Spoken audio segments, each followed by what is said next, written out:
I'm Janice Hossteiger. After 3 decades in the marketing business and many years of being an entrepreneur, I've learned a thing or two about marketing. Join me as we talk about marketing, small business, and life in between. Welcome to My Weekly Marketing.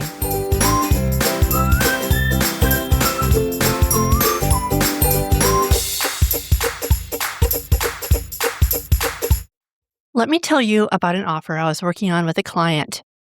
Just so you know, they were fine with me sharing this.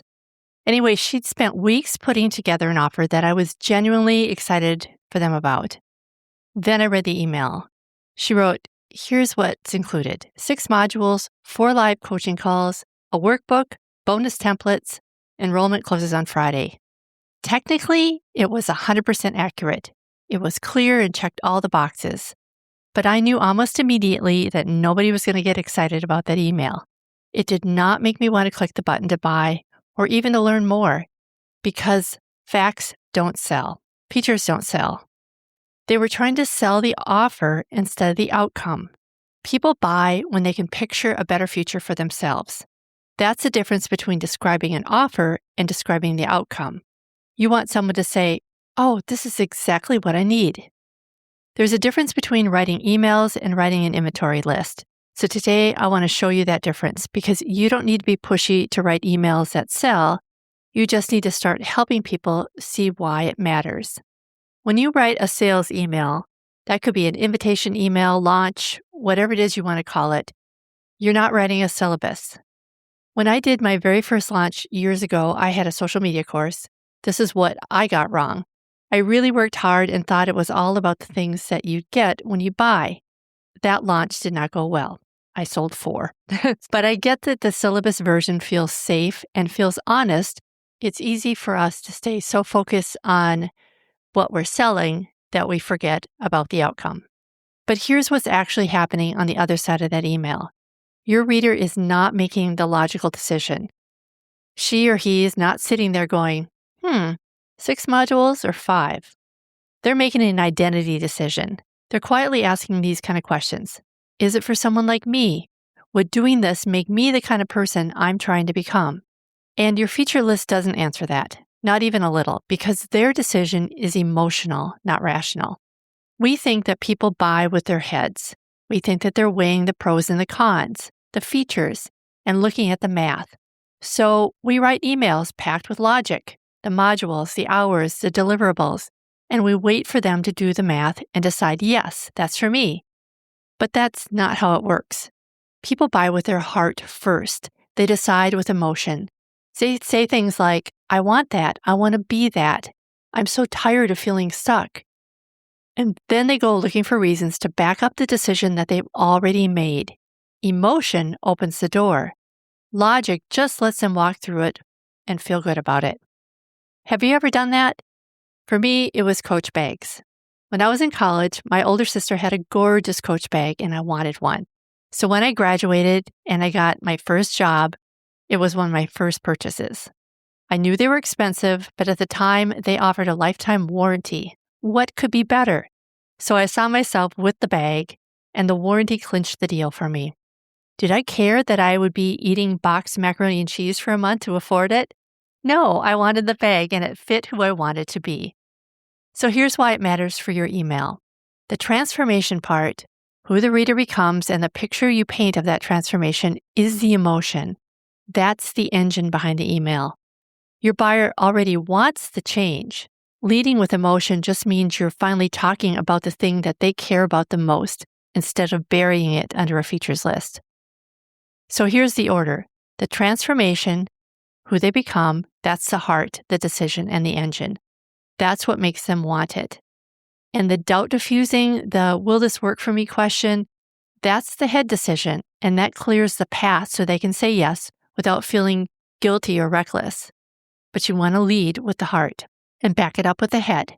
So do it backwards. All head, no heart, and you get the email that's very correct, like my client, and very ignored. So today I've got 4 moves, 4 shifts that turn a description-filled email into a persuasive one. 3 of them build the wanting, and the 4th is where you actually ask for the sale too, because you can write the most beautiful email in the world, and if you don't invite the yes, nothing happens. If you've heard me talk about the trail to the sale, this is exactly what's happening. They're walking through the middle path of that trail. And here's the questions that they're asking. Number 1, is this for me?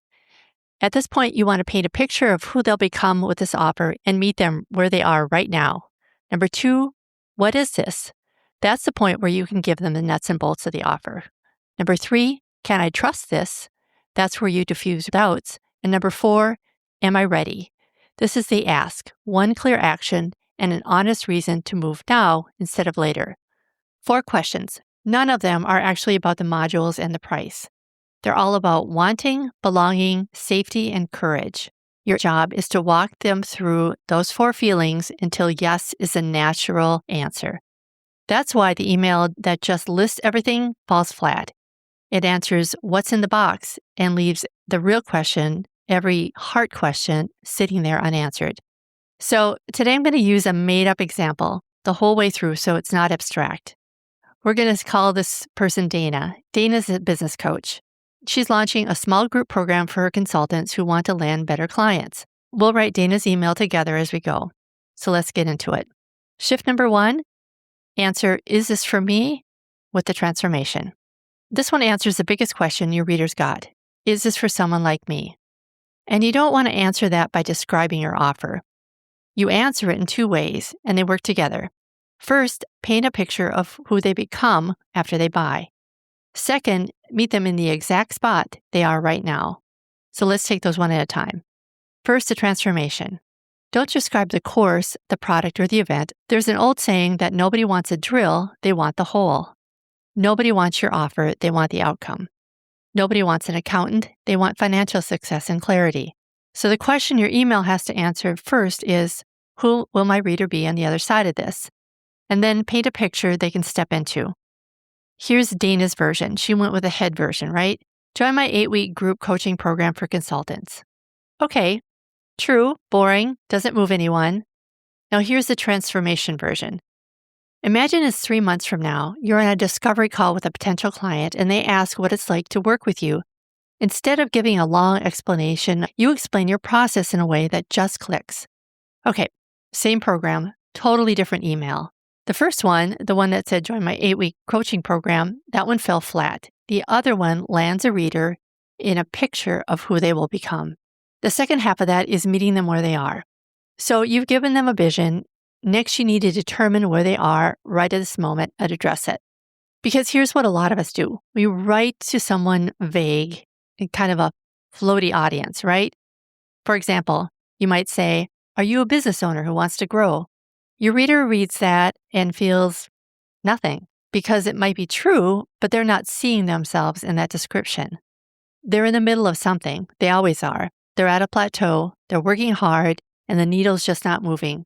Or there's some friction that they can't ignore anymore. Or something that's been nagging them for months. Your job is to learn about your ideal customer well enough to describe that real moment so precisely that they go, wait, how do you know that about me? Here's what they're actually deciding when you nail that moment for them. Is this for someone like me? That's the question they've got, and they'll never ask it out loud. When you describe an actual, say, Tuesday morning, you answer it for them. They read it and they think, yeah, that's me. Okay, so back to Dana. The first draft would be, if you want to grow your consulting business, versus a specific moment that you can write for them. It might sound like this. You're booked, you're busy, and you're quietly exhausted because half your clients don't pay what you're worth, and you've started to wonder if this is just how it's going to be. See what the second version does? Describing a real day beats an abstract benefit every single time. When you describe what their actual Tuesday looks like, they trust that you really understand the problem, which means they start to lean in and trust you and think that you might have the answer. So when you put the 2 halves together, the transformation says, here's who you could be, and describing them right where they are says, I see where you are at this moment. Put them side by side and your reader thinks, yes, this is for me. Painting who they become right up against where they are right now is how you'll stand out. And a quick note on doing this well, get specific about the feeling and the situation. Okay, shift number 2, what is this? I know, I just spent the last few minutes saying you don't want to lead with the what. Notice the order though. Your reader asks, what is this first in their head, but you should answer it second. Here's why. If you open with the format and the price and the module list before they want it, you've lost them. You're back to sending them the syllabus. But if you build what they want first, the transformation and where they're at, then tell them what it is, now they're leaning in and listening. Now the details feel like good news instead of a spec sheet. So somewhere in here, you do have to tell them about your offer. Nobody hands over a credit card just on a gut feeling. But keep it lean, maybe one paragraph. Just what it is, what's included, and that's it. Here's my example for our fictitious Dana. So here's what I got for you. A small group coaching program for consultants. 6 weeks, capped at 12 of us, so you get real eyes on your business, not generic theory. That's it. That's the whole what is this? Short, clear, and it lands softly because they already want it before Dana has said a word about the format. The mistake almost everybody makes isn't leaving out the what, it's leading with it and letting it eat the entire email. Build the wanting first, then tell them what it is. Okay, shift number 3, answer, can I trust this? This one's the heavier lift. It answers the question sitting under everything. Can I trust this decision? Can I trust this person? Can I trust who's sending me this email? So you have to diffuse the doubt before you ever present the invitation. Here's what's happening inside their head. They're interested now because moves 1 and 2 did their job, but they've also got a whole bunch of doubts sitting in the back of their head. And those doubts will keep nagging at them. And they're the questions they're probably not going to say out loud. Things like, will this actually work for me? What happens if I do it and I don't get the result? Can I trust the process? Can I trust them? What am I really risking here? Is it worth it? If you don't answer those questions, the doubts don't go away. They just quietly win. And your reader closes the email telling themselves, maybe later, but later never comes. So you need to get ahead of them in the email, even before they ask. For Dana, that might sound like, maybe you're thinking, I've done a program before and nothing has changed. I hear that, which is exactly why this one's built around your actual client list, not generic theory. You'll leave every call with something you can use that week. So in that paragraph, we just answered the will this work for me question without waiting to be asked. But, and I need you to hear this part because this is where people can get themselves into a trap. Don't invent objections they didn't have. If you write, you're probably worried this is a total scam, then you just planted a doubt that wasn't there before. So answer the obvious questions that they're actually feeling, not every doubt in the universe, the real and obvious ones. Clients often have more questions before they buy, and you want to make it easy for them to ask those too. But start here with the most relevant and skip the other ones for now. And that will depend on who the customer is and what the program is and other things like the price. Okay, shift number 4, answer, am I ready? Shift number 1, you showed them who they become. Shift number 2, you told them what it is. Shift number 3, you quieted the doubts that are in their head. And now you need to ask them. Because here's where so many good emails fall off the trail. They get all the way to the ask part, and then they go, anyway, the link's below if you want it. No, don't do that. You did all this work, now ask for the sale. 2 things make the ask work. First, one clear action.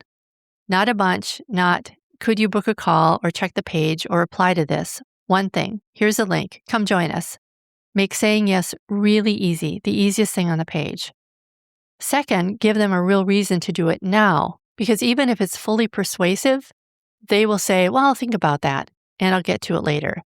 But later never comes. So tell them why they should act right now, the real reason, not fake pressure. People can smell manufactured scarcity from a mile away, and it undoes all the trust you just built in the first 3 shifts. Enrollment actually closes Friday. The group actually fills at 12. The bonus call actually happens next week, and you can't rewind it. Whatever's true, say it plainly, but include it. For Dana, she might say, we start Monday, and I cap the group at 12, so everybody gets real feedback. 2 spots left. If that dream client version of your business is calling you, here's the door. 1 action, 1 honest reason, That's a close that doesn't feel pushy because you earned it in the first 3 shifts.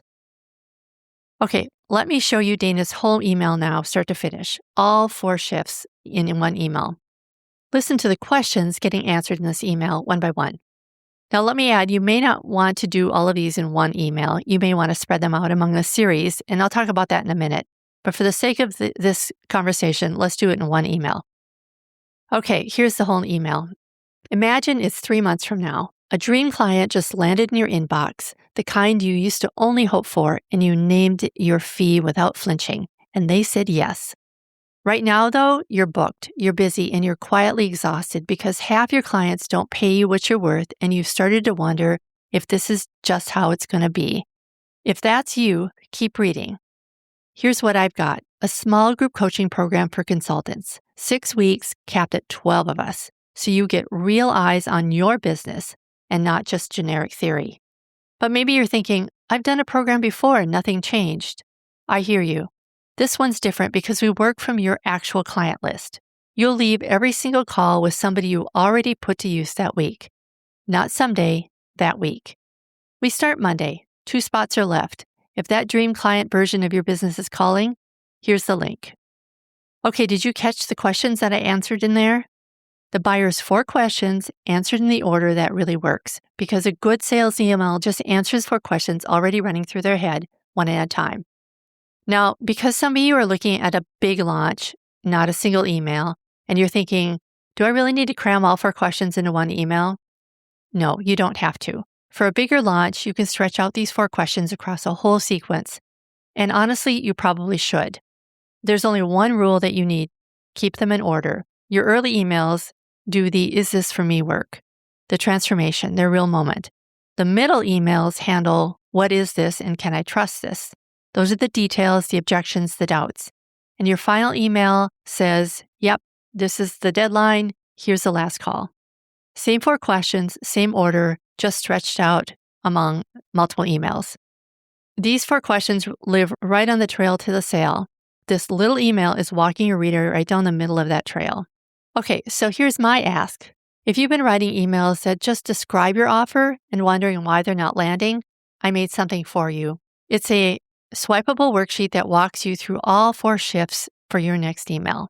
Fill in the blanks, and you've got a draft. So grab it at myweeklymarketing.com/165.